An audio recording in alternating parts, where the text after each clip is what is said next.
good day to you, sir. That's right. It's a 7-9 podcast. I'm coming from a hotel room. It's me. And then Eric and Travis from their usual locations, Griffith, Indiana, and beautiful Hazel Park, Michigan. We're going to talk about my choice today, the butterfly effect. Is it trash? We're going to find out shortly.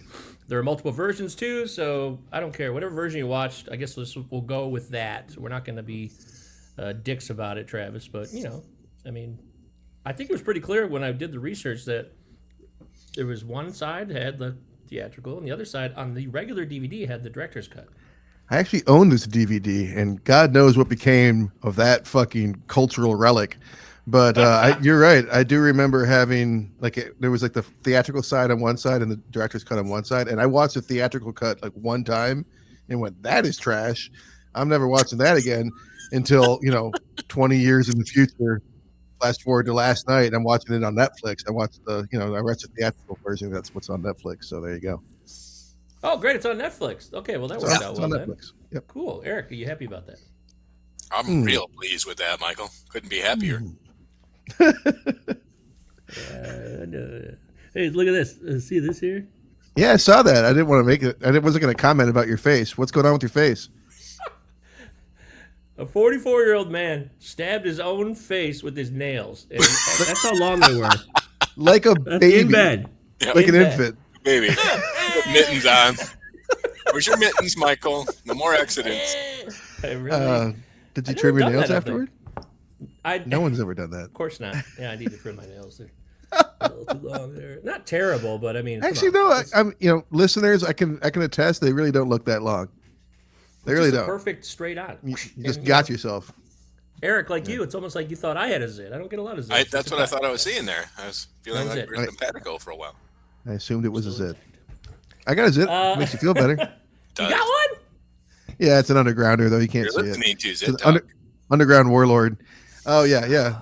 Zit 9. Zit 9. Well, I'm coming to you live from the. What the hell is this place called? Where are you? Staybridge Suites. You ever been to one of those? Why are you in a hotel? Just because it was a busy night and real simple story, I guess. On the lam? Yeah, I'm on the run. Canada. I'm out. I'm back in America. Canada wants me. I actually had a battery die last night, and I'm like, well, it's cheaper in America. So, but then my work schedule, I got to go to Costco at certain hours, blah blah blah. So this is the life of a human being who, lives in two countries. Sometimes you got to maneuver to get the best deal. Your work schedule means you have to go to Costco at certain hours. Okay, so you're like timing. Okay. Yeah, and then I get an American visit to Costco while you're here. I understand now. While you're across the border. I had to do the show too, and I wasn't going to make it home. And I don't like hauling ass later at night, so I'm just like, I'll just stay here tonight, and I'll just go to work in the morning, and then I'll go back home. I try not to do it too often, but on occasion it does happen. Okay. Little insight to the life of Mike Govia. Just random hotel visits. This is the first. Random hotel, poking himself in the cheeks. If we're doing a 5-star rating system, I give it a 4 out of 5. This is a nice place. Ever stay at a Staybridge, you're in good hands. They got a fridge. Look. Do they have restraints in the bed to keep you from stabbing your face with your own fingers? You have to request that early before you arrive, and the concierge has to prep it. It's the whole thing. Bill, right? Can you strap me down tonight? Bill, I'm alone. Are you a werewolf, sir? No, I tend to poke myself in the face. No, I'm a giant baby. Well, I'm a silver bullet like werewolf, not like a Brotherhood of the Wolf werewolf. More floss dick, sir? So, excuse me. In the end, we're going to be doing the butterfly effect. We have no emails today, so sorry about that. I don't know what's going on with there. It's also the end of the year, guys. We're kind of wrapping up our year. So we are. Reflection, introspection. We should start getting our list of top movies of 2024 at this point, maybe together in time for next week. At least what we know so far, because all the best movies get released at the end of the year. Fucking dicks. So a lot of them down on we're the not going to see. Notepad. There you go, a little hotel stationery. And we got a guest next week, right?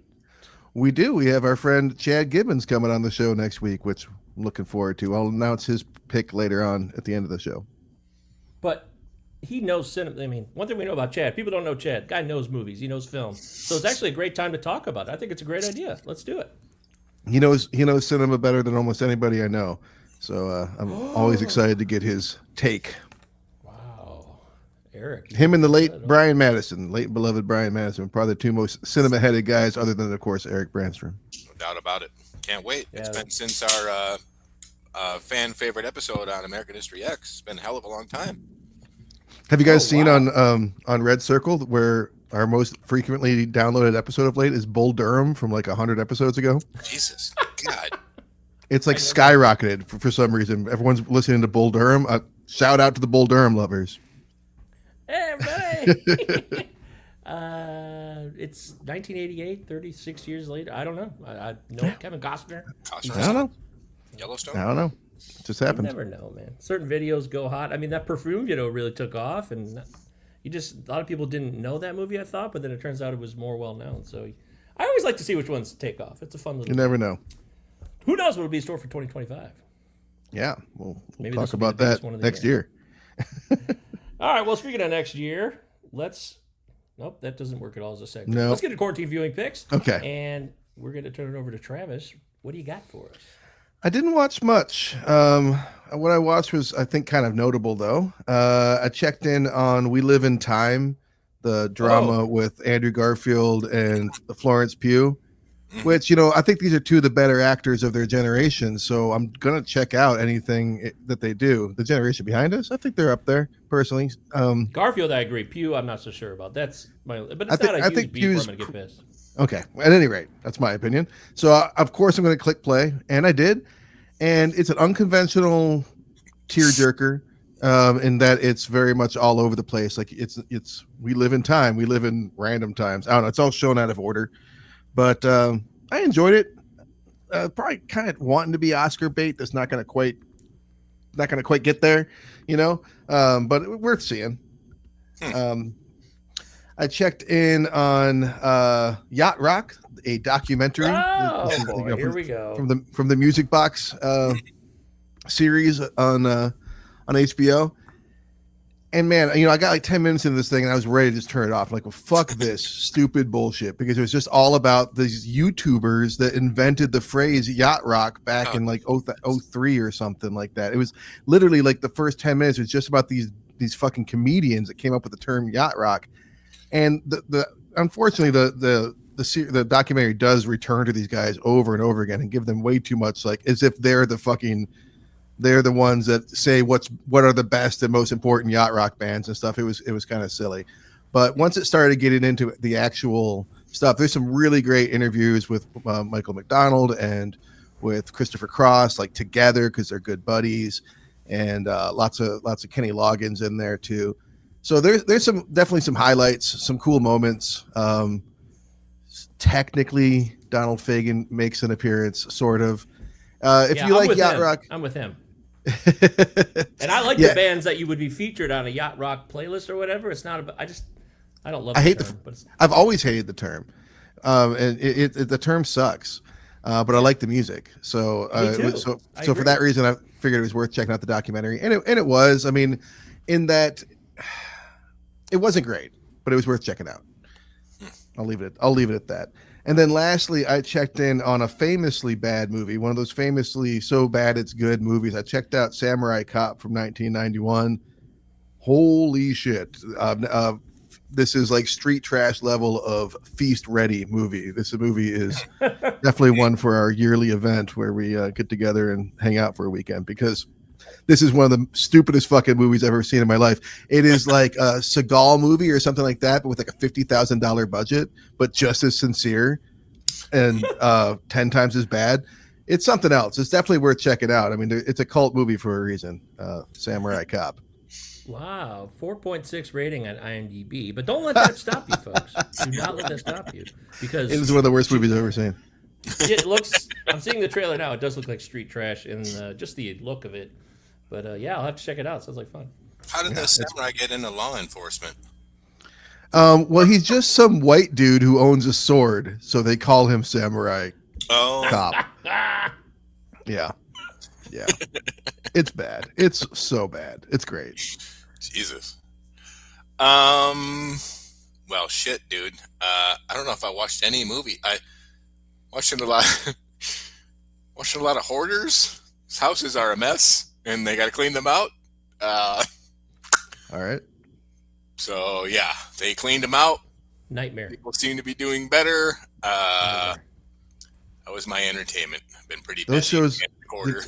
They make me so anxious. I can't imagine relaxing to a show like that. I would get filled with anxiety seeing that kind of thing. Kind of like the butterfly effect. Just sit back and relax. Efflect. You really have a hard time with that. Reflect. The butterfly efflect. Butterfly Ben Affleck. Butterfly Ben Affleck. Butterfly your filet mignon if you ever have a chance. Eric, hoarding is no joke, and I want to give a shout out to my sister-in-law Rebecca, who's going through a hoarding nightmare, right? Like a true.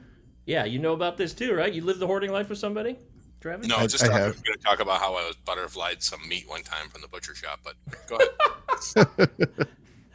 ahead. Rosie Stillwater. Oh, they want their filet butterflied. Oh God, who cares? It's going down your gullet anyways. It's still the same shit. Well, yeah, it's no joke. I mean, it's a mess, and it really fucks with your lifestyle. You're digging tunnel to the kitchen. There's a major problem.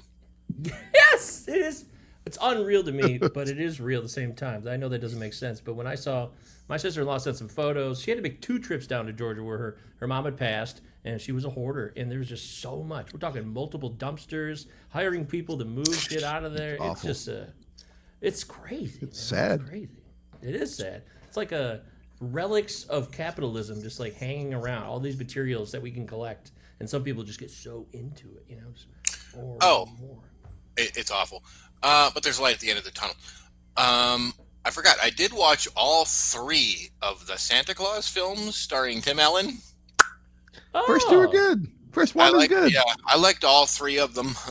Yeah. Even Jack Frost with the. Yeah, even Jack Frost. 2 was my favorite, but even Jack Frost. Michael Keaton, Jack Frost? No. Jack Frost played by Martin Short. No. No. Yeah, it's been a weird week. End of the quarter, a lot of grading. So, Michael, let's tip our hat to you. Hopefully, you have some bulk here. What do we got? I could definitely help you out here, buddy. I've been on a movie tear in the last month or so. Okay. It's like, I'm like, dude, these movies I need to see, I haven't seen. And At Springfield Suites? no, this is my lovely apartment in Windsor, Canada. But no. Bud, no, not Windsor, Canada. Where we have weird zip codes. Our zip code is, as you both know, N8S1G3. They both send me letters. Packages. So. That makes sense. In a weird way. I'm like, letters. Why not? Letters.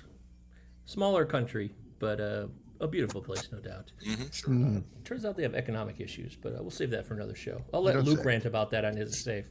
I I'd never seen any of these, and I finally knocked them all out.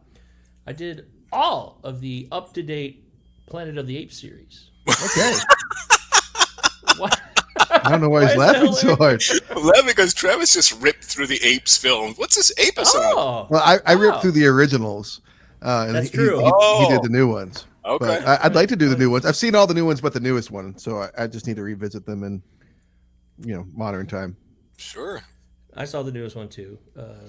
But I gotta say, man, pretty entertaining. The last one sucks ass, in my opinion. So, and that's 7 years after they did the original trilogy. There's also some debate about, whether it should be included in that world, which I guess it technically is. But the first 3, Circus is awesome, man. He's just so good. And emoting ape faces, chimpanzees with human features, like the thoughts and the thinking, and like the longing you see with the eyes. And I know they did it all with motion capture. So it basically is the people, not just talking, it's their bodies. Right. There was a lot of stuff in there. A lot of stuff about, humanity and civilizations, society, of course. Society. I enjoyed all 3. Didn't like the last one, which was this year. I thought it was trash. But first 3, check that series out if you didn't. It's intense, man. Really, even if you're like, James Franco, he's in the first one. Don't worry about that if that bothers you. It's a series worth checking out. No doubt. Okay. And I watched some newer ones. I saw Civil War. Travis, you watched Civil War, didn't you? I did. Yep. Our buddy Corey called it photojournalism, the movie. Very good, Corey. It was funny. That's spot on. I didn't know it was Alex Garland until I looked it up after. Oh, really? I didn't. We talked about it. The only draw. Well, it got through me somehow. Yeah. Whether there was no credits really in the opening either I didn't notice any either. So if I wasn't paying attention at all, I'm like, oh shit, this is directed by Garland. Fuck yeah! And supposedly did his last. That change my perspective? Supposedly his last. Yeah, he's going back to writing. He says. But he did write That's another thing I learned. I watched a movie based on a novel he wrote. Anybody know what I'm talking about? From the year 2000. A movie with maybe the most famous person on the planet in it. But not something that is talked about much. 2000's The Beach. Oh, yeah, that was Garland, wasn't it? The Beach. Yeah, it was his book that it was based on, and Leo DiCaprio Shit. stars. And there's a chance for a good movie to be in here, but I think it falls apart. You got Tilda Swinton, Leo. It's a beautiful, beautiful tapestry of land Danny that we get Boyle. to see in all these shots. Yeah, it's a Danny Boyle movie. And I think that's what Garland pulled written. Garland. Yeah, I think that's what pulled him into the movie industry was, Yeah. with that. Because then 28 Days Later came out 2 years later. So that makes sense. In the end, it's not great. I guess it's worth watching if you never saw it, but Leo doing some stuff where he's still developing his acting chops, if you will. Kind of over the top in some sense. And it gets boring. And Also, Jack Dean there's- in that one? Yes, definitely. There's definitely some of the... The jaw acting? Jack Dean? Oh, yeah. There's a ton of up-close jaw moments. Plus, All right. It's you got DiCaprio. Robert Carlyle's in it, too. That's always fun. So, The Beach, not so sure. Yeah, and then there's some other ones. There's always Govier's Secrets, the ones you can't share. I watched that terrible Ferrari movie. It was fucking terrible. Oh, It man. looked terrible. It really was. Michael Really? Mann. I love take your Michael word for Mann. it. Yeah, it's just like Over. it's boring. Adam Driver, I don't know. He's kind of lost his way a little bit. I don't know why he did this. I know it's Michael Mann, so you don't say no. That's it. Same thing with the Francis Ford Coppola movie. Like he's got this point where he's like, I just want to work with the big directors. I've made my money. He just wants to work with the big guys. You're right. I just said it out loud, and you characterize it properly. This is a guy who his obsession. Obviously, he's like a film nut, a film historian, lover. He admires film, but I think he needs to move forward a bit with some more up-to-date people, maybe some younger people who give a fresh perspective on different films, because he's just getting too stale. Well, it wasn't that long ago that he did that terrible dinosaur futuristic movie that was like Jesus. named like it was like a number like 27 or 64 or Fucking 53 or whatever the fuck it was. From great filmmaking team, too. The guys that made Haunt. And it was awful.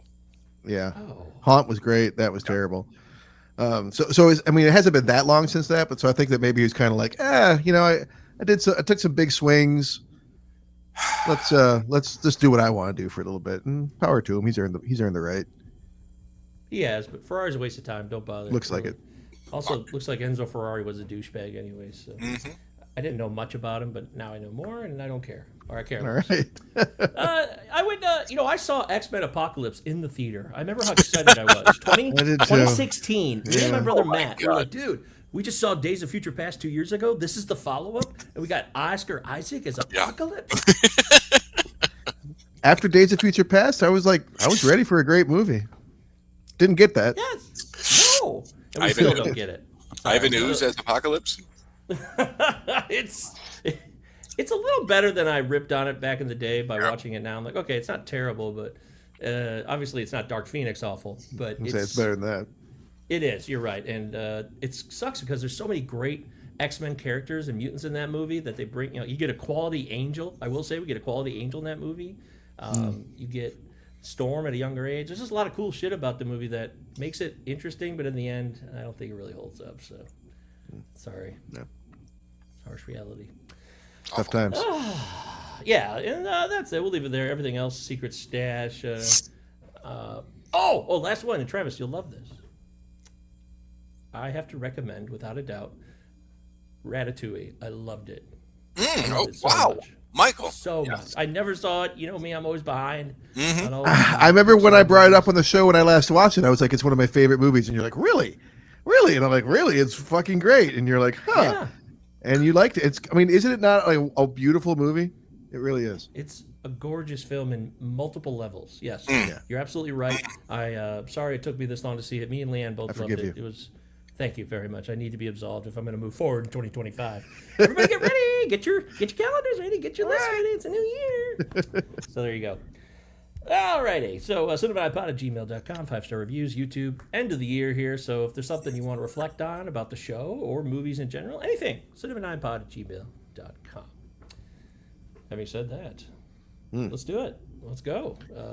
Let's affect our butterflies. Let's reconsider the career of Ashton Kutcher, and maybe, just maybe, there's more meat on the bone than we realize. No, I don't know about that, but I do remember the first time I saw this movie. I was at the dentist. I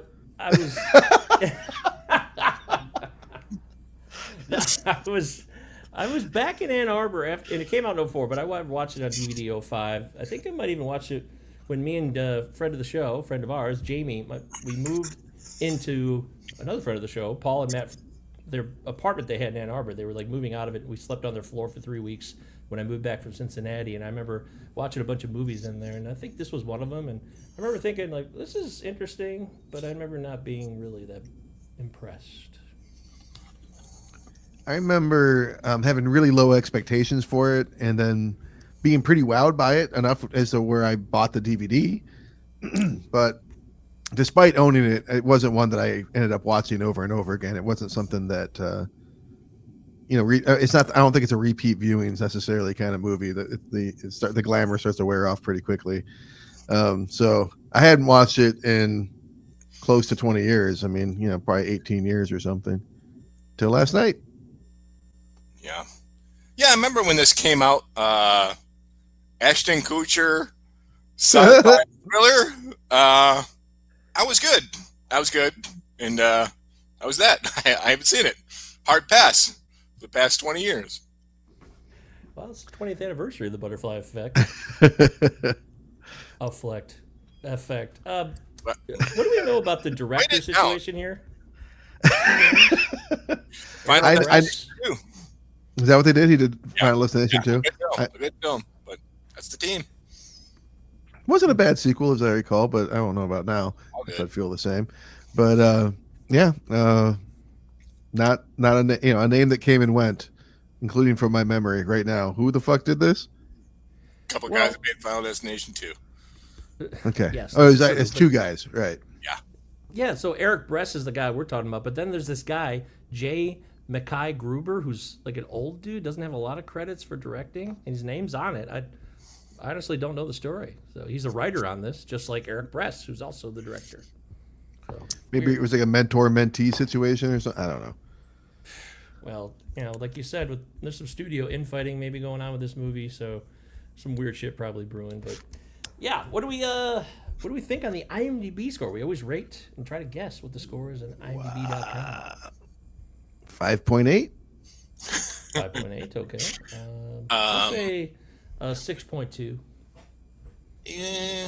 Yeah. This movie has a giant fan base. Yes. So we got to take that into account here. 6.5. John, there is definitely people behind this movie. Oh shit! 7.6. What is it? 7.6. This is almost elite territory. 7.6. Out of how many votes? Over 500,000. Mike, are you watching are you on Ben Affleck's IMDb page or something on accident? I wish. I am on the Butterfly Effect 2004 page. Did I wake up in an alternate reality this morning? This is in the top 1,000 on IMDb.com at 894 right now as well. It's currently popular. Okay. One of the notes I made to myself was multiple sequels because someone said this premise is so good, let's throw less money and star power at it and see what happens. But I guess if there's that much love for it, then the sequels are more justified than I realized. $16 million budget. This motherfucker brought in $93 million. Oh, wow. There it is. I do think Kutcher was a lot of that, though. I mean, this was like this was like when he was like the Hollywood it guy, sort of, and hadn't really done any big acting out. Like everyone loved him in that '70s show, but he really hadn't done much serious work or even movie work. Dude, Where's My Car in 01, which is a total bozo comedy. Right, which he didn't need to act much for that one. Punk'd was huge, too. This is the other thing. He had a huge following with Punk'd. That show. I hated that show, but people loved it. Oh, I never watched a single episode. I hate pranks. But I hate pranks. Fucking. Yeah, I'm not. I think it's cruel. Hey, let's But try to make somebody feel terrible, and then maybe we'll reveal it's all a joke later. No, I don't get it. yeah, no. But so I think that's definitely what got all of those meats in those seats was Mr. Kutcher. Meats. Wow. Oh wow. This has to be a record, possibly. It's 34% from the critics. 34. So they're shitting. No. We've seen worse. 81 from the crowd. Hey, Wow. yeah. Look at that. Look at that disparity. It's insane. It's huge. Wow. That's odd. It's really strange. Yeah, doesn't matter what website you go to. It's not a fluke. People seem to like it. Pretty shit on it, like we said. A lot of shitty reviews, or less than stellar in terms of respecting this film. What do we got in 2004? Yeah, what's going on? Could I have with Destin? 2004? May we have Destin, please, Michael? I'll take I'd Destin love- for 100. Oh, man, it'd be great if we could do that. Well, we'll go with Mick LaSalle to start from the San Francisco All right, sure. Chronicle. On January 23rd, 2004, he said, "It's trash." And yet,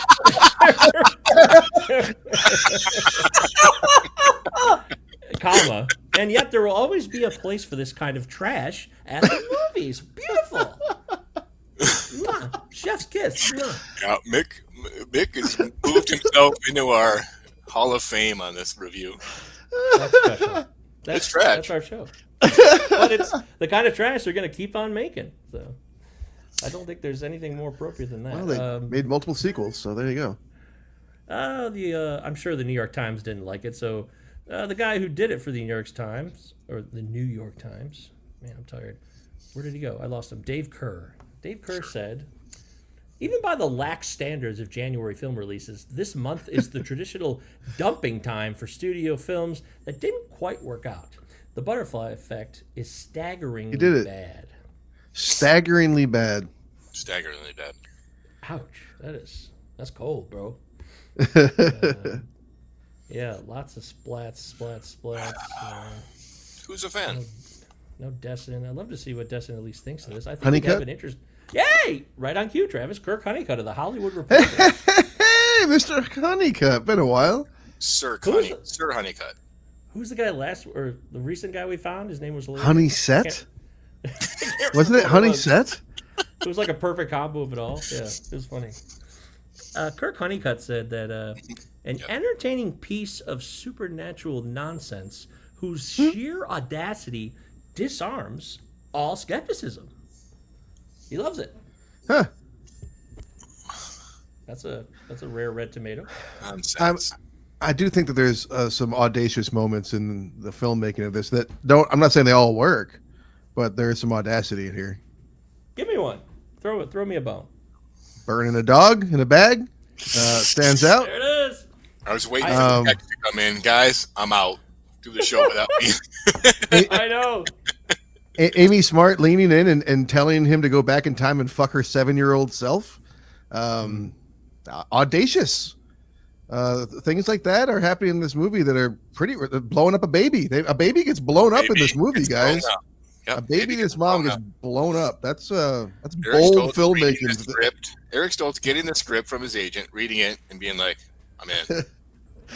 My notes when Stoltz showed up on screens, I kind of forgotten was Stoltz! Exclamation point. Then it says, "Oh yeah." Oh. Like, oh yeah, it came back to me. I wrote down Stoltz, underrated scumbag. I wrote And- down Stoltz, best hair of any human being that's ever lived.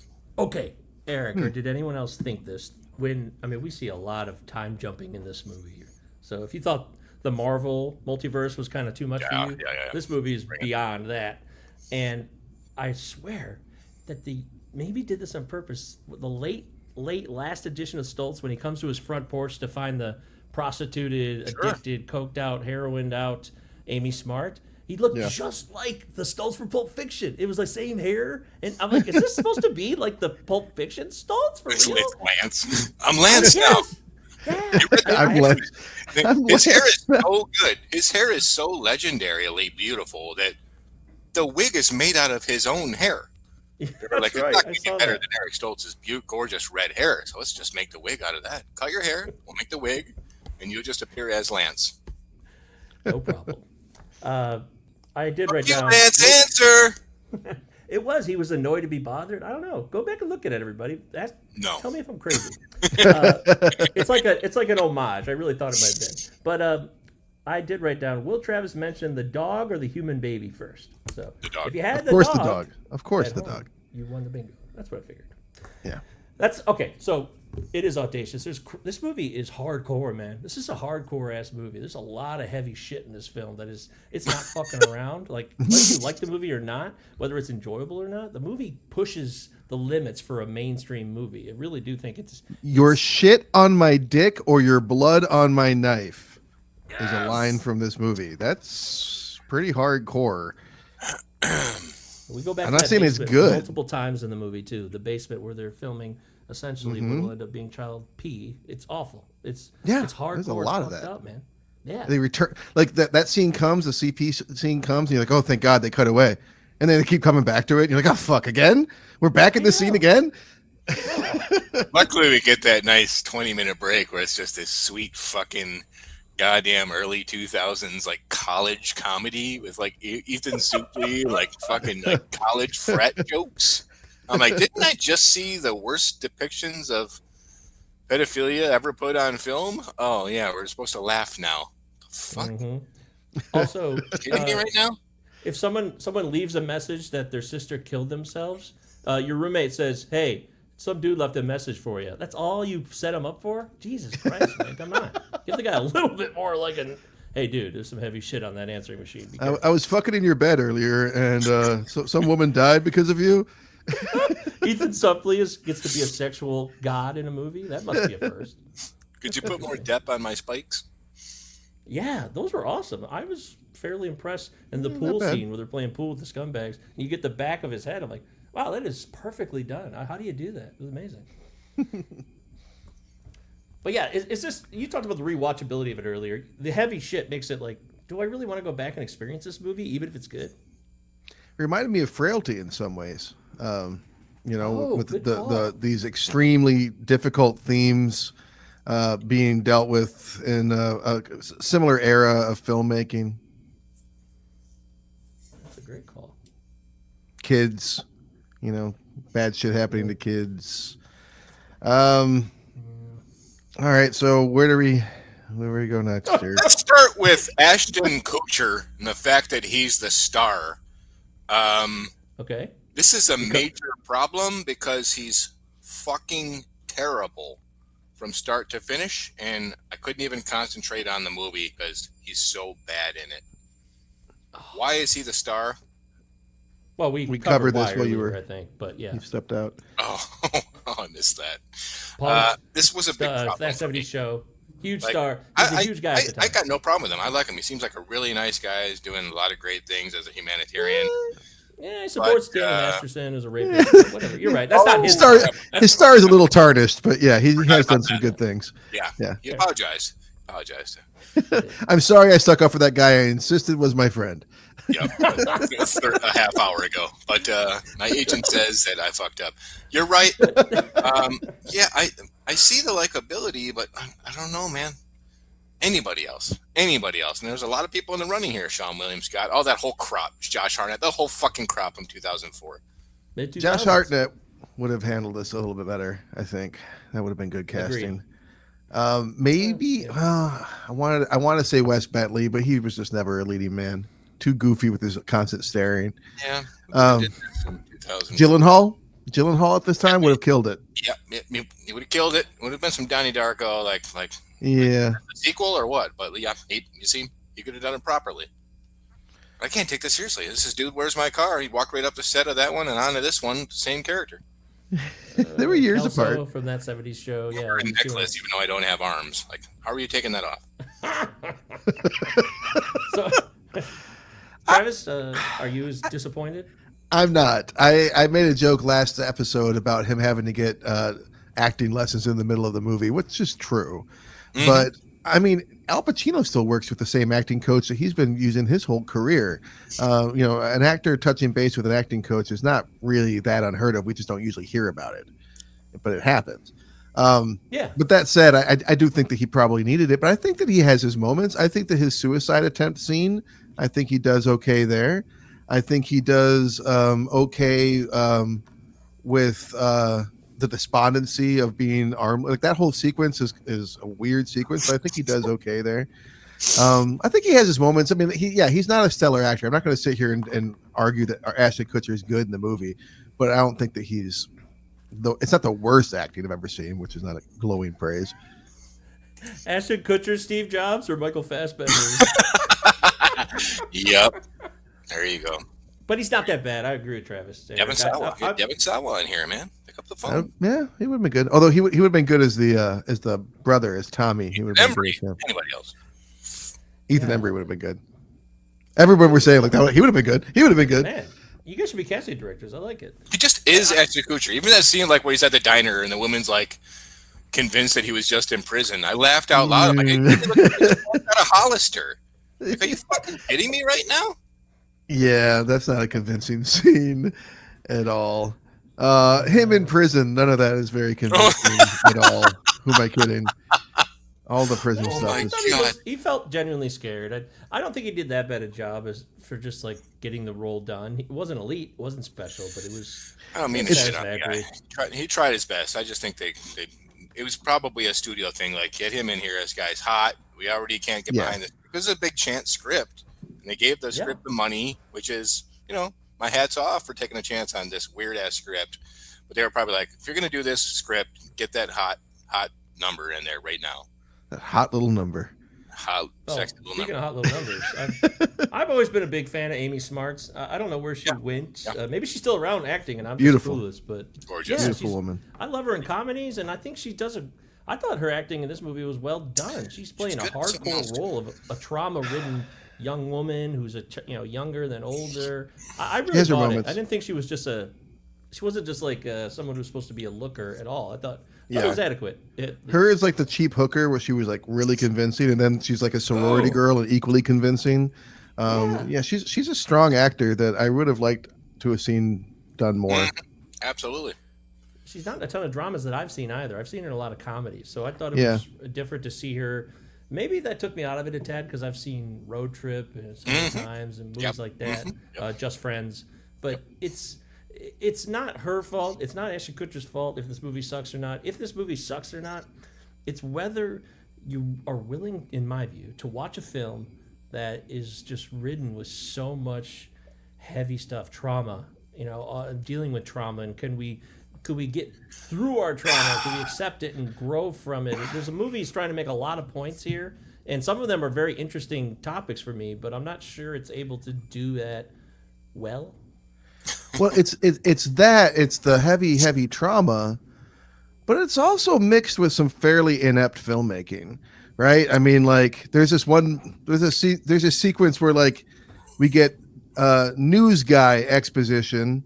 And he like tells us stuff what's going on in the story, like on the news, and then it cuts and goes and Ashton's at college, and then Professor Exposition comes up and starts telling him more stuff, and it's just you so still working on that project? That specific thing, right? There's shit like that throughout the whole movie that's just pretty heavy-handed. It's just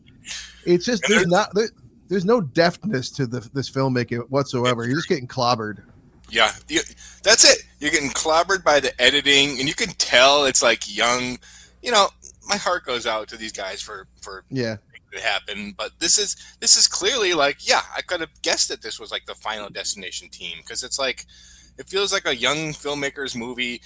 And these scenes, like whenever they flash back, like they like white back, and it's like fucking like dramatizations from Rescue 911. Like every time they cut back to like when they were kids, it seems like a fucking dramatization from Rescue 911.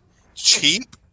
The lighting sucks. Cheap. The lighting is really? Like they're putting like this romance gloss on it. Like it's just cheap. Everything's so flat and overlit. Ugh. It all just, you know what I mean? Like everything just seems like you're looking at an MTV video. It's just MTV video, Ozempic commercial. It's the lighting's a problem. This like early 2000s hyperkinetic editing, and the themes. Like you're right, Mike. Can you imagine like sitting there with like a big bucket of buttery popcorn, watching some of these scenes because you thought you were going to like a Ashton Kutcher thriller? It's like, what the fuck is going on here with this shit? And we've been picking on Ashton Kutcher, but I want to pick on someone I'm a fan Yeah, I of. don't need to. Kevin Durand in this movie as Carlos. Yeah. Kevin Durand in brown eye contacts playing Carlos, the Hispanic, is more than a little problematic. Yep. It's funny Kevin because he Durand. played a Nazi too. He's in Smoking Aces. He's played a lot of different roles. In fact, he was in the latest The Planet of Blob. the Apes movie as well. Hey, Oh, I The like Blob the man. from the- Yeah, I'm a big fan of his, actually. I thought he was great on The And Strain.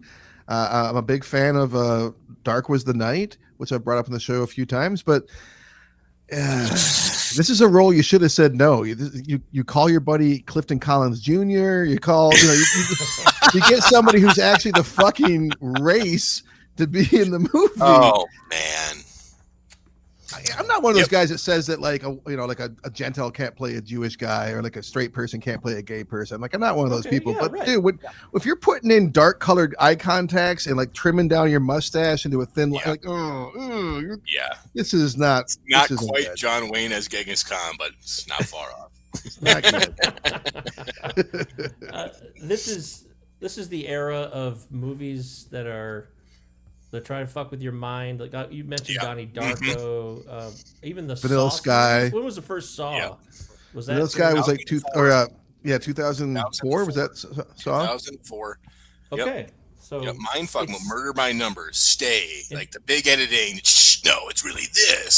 Stay. Oh man, Wow. yep. I all that shit. yeah, Taking it's lives.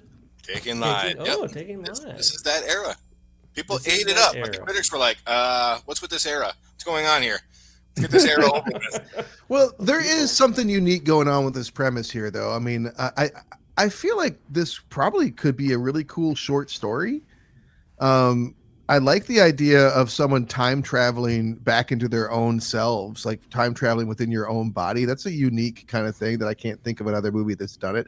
It's not completely unheard of, but it's not that common that you see. And I think that they handle it pretty well in this movie in a lot of ways. I think that it's done okay. The problem is that like there's just like these very specific gaps that he can travel back to, and he returns to some of these gaps. And some of these gaps, as we already mentioned, are extremely uncomfortable to return to. So it's just like I think there's a better way to do this. Yeah. Did you know that the brains of worms have similarities to the complex brains of humans? That's what you study the brain of worms to figure out why we dream, why we have memories, how they work, and how we can fix that. So, wow, that's fascinating. Yeah, the first person ever to study worms instead of human. Like I'm sure that people weren't doing this in the 1700s. I don't know. Yeah. Oh, here's an idea. 7 years, no blackouts. Hey, let's dive into my journals. What a great idea. That's a great way to celebrate.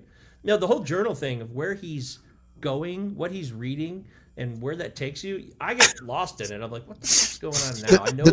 I know the memories, but The terrible one night stand that feels entitled to look at his journals, and then it's like he's talking about like watching his dog get murdered, and she's like, "Yeah, keep going, don't stop." Like, what the fuck is even happening? Isn't there like am I stoned or is he like journaling on the parts where he was supposed to have been blacked out? Is he like writing in detail about the parts where he was supposed to have been blacked out? Right? Exactly. That's what it seems like. It seems like That's that a is problem. exactly what's happening. Yeah, the stuff that he can't remember, he journaled about when he was a kid, because that 100% is what we're looking at here. And there's a man. few things like that, like, I had some. Okay, so like he goes back in time to ask his dad for advice, and his dad ends up jumping in him, right? But didn't a guard kill his dad when he was pulling him off of him? So like in this fucking blunder, he got his own father killed, who wasn't crazy, who was in fact just like him, and that's just like happens. It's like, whoops, yeah, okay, moving on. Dad, you're no help. Like, fuck, man. I feel bad for Melora Walter. I love Melora Walter. She's a sweet, delicate, beautiful actress. Just agree. sort of bad hand here and does what she Don't can like her. with this material. Holy shit. I just don't care for her. I never have. I've always liked her, and I think she got thrown a bad hand here. she made the best of it, what she could do. I mean, I love her in her Small World, Boogie Nights, and then of course Magnolia. She gets a big breakout opportunity. I think it's more about when you're looking at something on a screen, you want to be entertained, or you at least want to have some type of purpose for why you're looking at it, right? Yeah. And the more they go back to these scenes with the dog, the basement, these like crucial fork in the road type moments, if you will, for their lives, they're trying to tell us that, first off, the butterfly effect, which is a thing that gets totally blown out of proportion and kind of mislabeled. And thank you. Yeah, we need to talk about that because this thing's out of control. Yeah, it's not even like, and there's some hints of like the whole Bradbury and Sound of Thunder actual definition where like the inciting incident would have just been something inconsequential, like you turn left instead of right, and that's what causes everything. Not like these big things that you just get to go back and change as many times as you want to because you have this ability. Yes, every one of those would have had an effect, which it does, but it would have compounded all of those effects. It's just the rules here. If you start dissecting it and breaking down the rules of how all this works with the jumping around in times, it gets bizarre, and you're just going to be like, why did I even start thinking about this in the first place? I should have just kept it simple and just watched the movie because it won't help you. And then sometimes like he goes back and there seems to be no change whatsoever. He goes back in time and drives his hands down onto spikes in the middle of class, and that didn't affect his life and change it in any way, shape, or form. He didn't end up getting sent to a fucking Sunnyvale institution or whatever. Then, you know what I mean? Like shit like that's happening. It's just these like blatant inconsistencies or like logical fallacies. I don't know. With Dr. Exposition. Yeah. With Dr. Exposition. Hello, I'm Dr. Exposition. Let me fill you in. You're muted, Eric. You're still muted, Eric. Sorry. I'm with you, Travis. Still mad. Go ahead, Eric.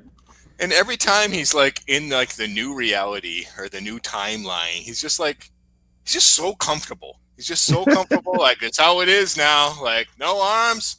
All right, I'm going to put my little necklace on and make sure I have the shirt under my leg. Well, he does remember everything. He remembers the whole life, so he would have some comfort level because on one level, like he lived his whole life like that. It's just jarring for the viewer. So I blame the director for just not telling it a different way.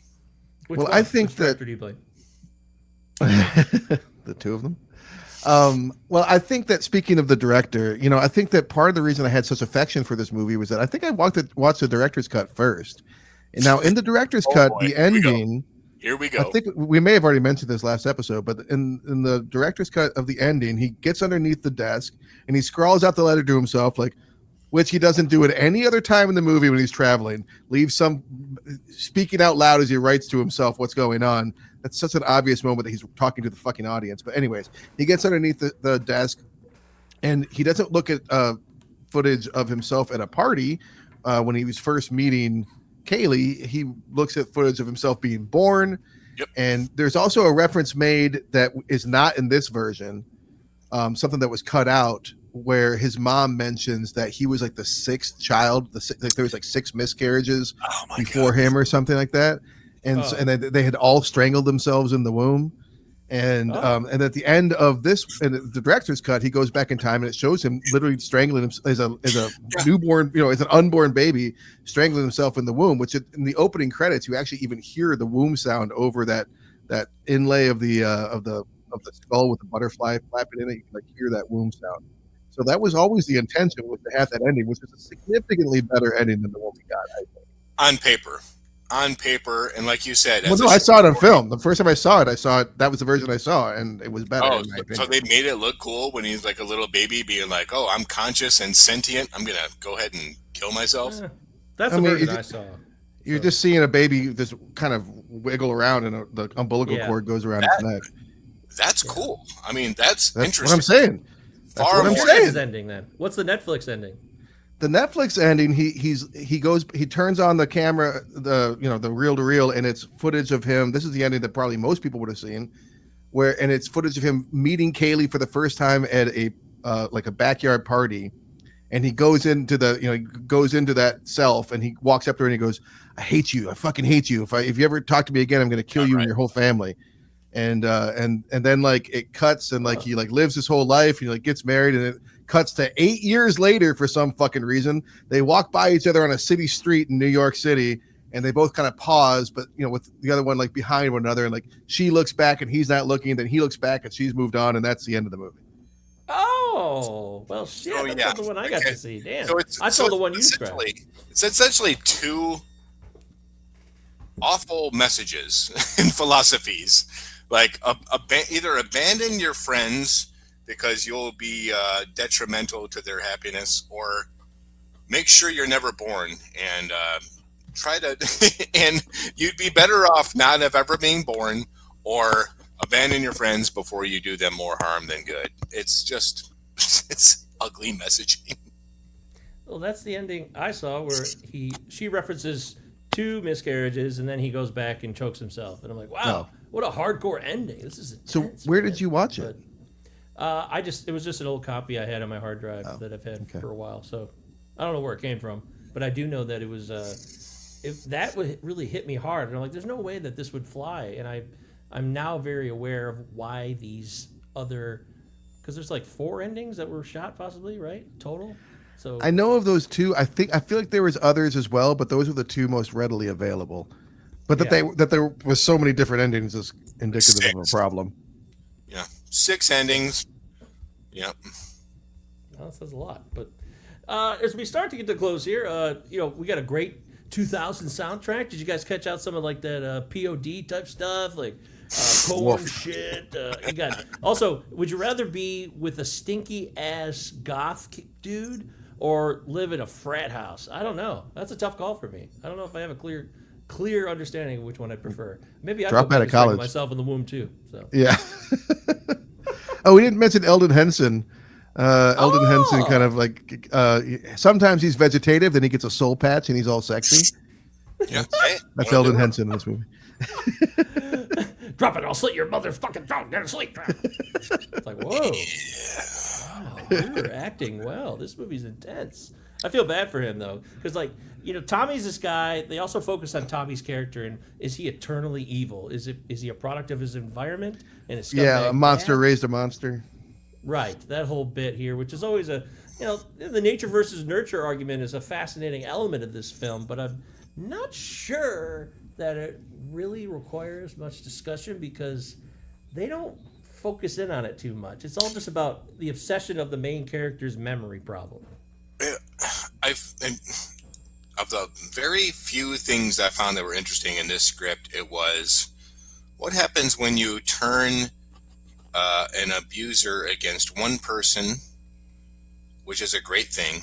What's going to happen because of that? Well, they're going to target somebody else. And Eric Stoltz's character targets the brother, and then the brother becomes this inhuman monster. That's interesting. That's the type of cause and effect relationship in this story that I am interested in. Everything else is just like I don't know. Like it's just it's all of these circumstances. Does this have to be a thriller?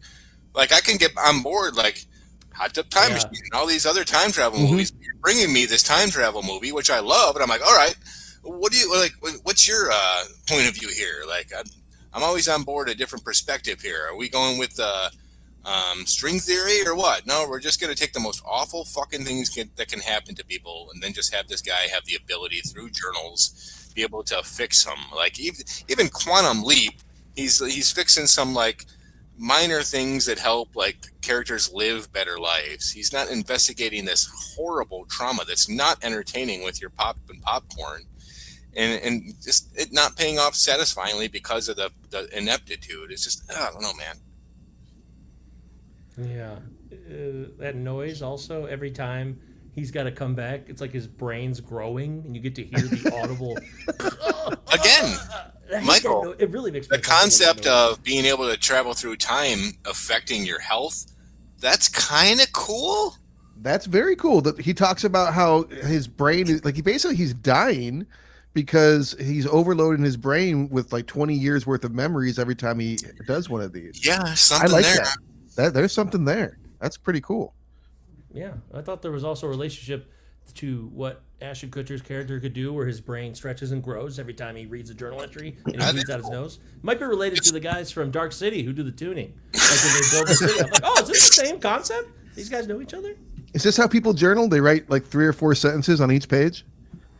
You want a quarter credit in your English language arts class. Yeah, damn right. Full page only, please.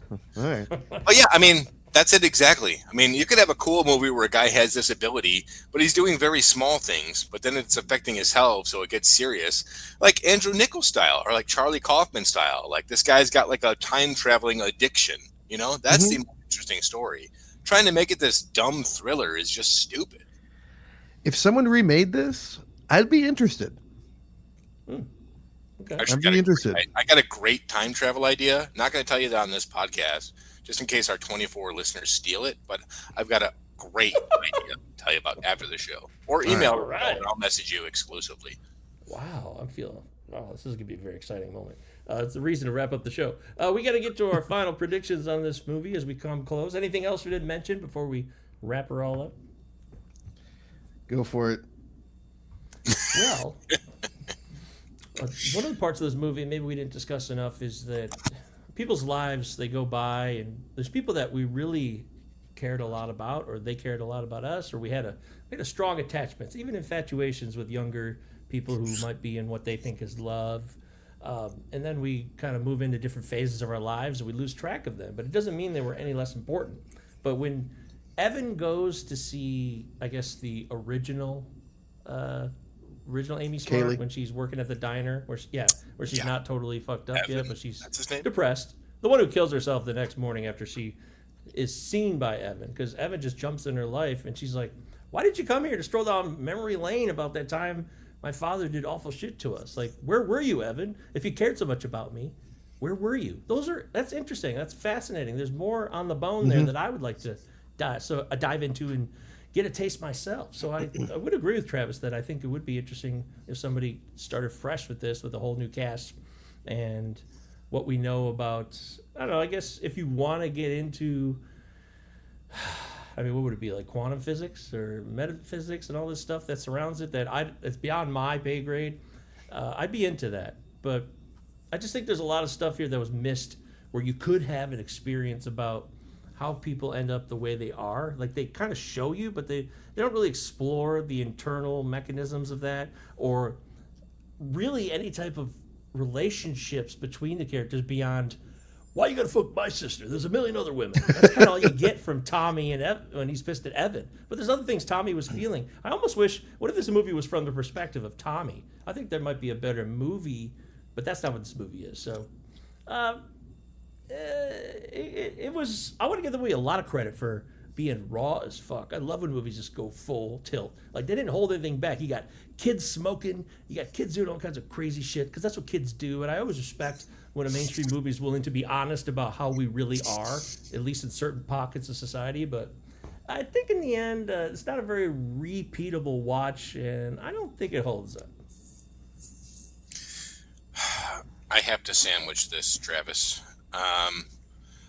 Back in July of 2021, I dubbed episode 68's How Do You Know? Easily the worst film I've ever seen on this podcast. Easily. There was no contest until This Is 40. And then I dubbed that the new worst film I'd ever seen on this podcast. And last night I watched this film from 2004, The Butterfly Effect. It was so sloppy, so inept, so ridiculous, so rough drafty, and so dumb that I was pissed, and I wanted to fast forward it so bad. I wanted to shut it off. I wanted to turn it off so bad, and I said, I'm going to do this. And I had the remote in my hand, but I had to be true to my heart and keep it going and watch it till the very end. And I got a couple of things out of it more, so I'm glad I didn't turn it off. But this is one of the worst movies I've ever seen in my entire life. It's so bad. And mostly because of what they could have done. I think that's what made me so mad, because those other movies I mentioned, like, they're just filmmakers fucking around, and it pissed me off and wasted my time. but we had some potential here, some good ideas that were annihilated. Like I was thinking about like something like Explorers from '85, one of my favorite movies. If you would have just made this, you know, maybe a year or two after those events and still had it to be about those kids that I was way more attached to than these adults, we could have had something interesting here. What if kids found out about time travel in a weird way and they figured out how to do it and they wanted to fix their mistakes before they got older and they had no chance or choice in their lives anyway? That's interesting. The other stuff I talked about in the episode is more interesting. This was just so early 2000s, haphazard, studio horse shit. The acting was god awful. The direction was horrific. Chop block, nightmare. I hated it, man. I could not wait for it to end. I don't know what to tell you guys, man, but this was torture. This was an endurance test. It was fucking god awful. No one ever watched this movie. If you haven't seen it before, don't even bother. It's so bad. Being that this movie has a huge fan base, I don't know that you're going to find a ton of people to agree with you. I think that what you said there about it having a lot of potential, and that's what made you angry about it. I could get that.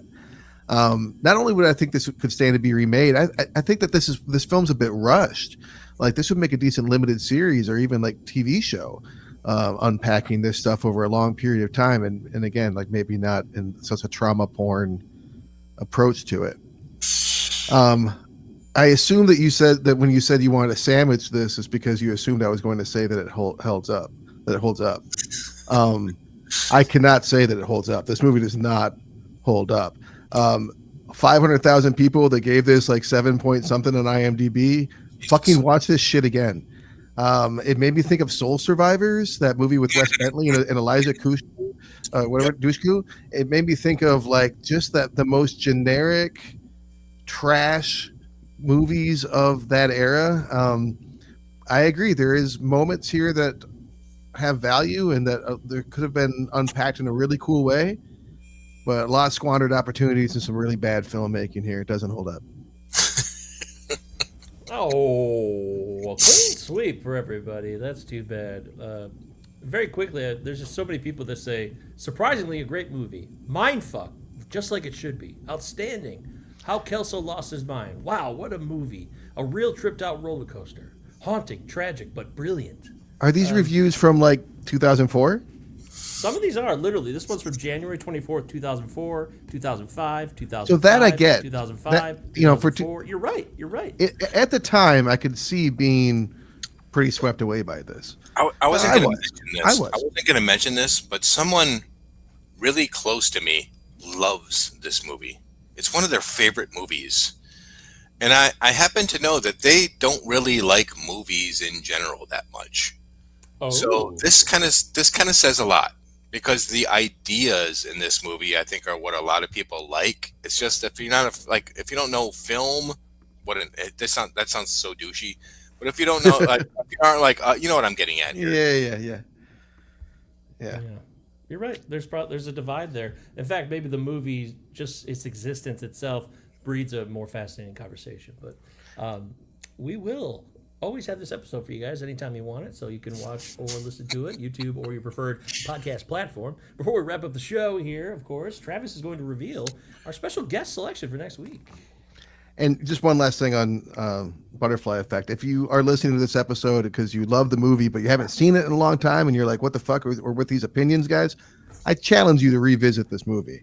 It might not be quite as good as you remember. I talked to Chad. Our buddy Chad is going to come on the show. He pointed out to me that there is a genre that we have not covered yet on this show. Oh boy. And I started sorting through it. I'm like, oh, we've done noir. We did the documentary. Yes. Finally, I came. Yeah, we've done that. I finally came down. Like, I asked him, like, is it mockumentary? Did we not do mockumentary yet? We've not done a kung fu movie. This is so Chad. Yeah, we are going back to the year 1993 to, and your excitement is palpable.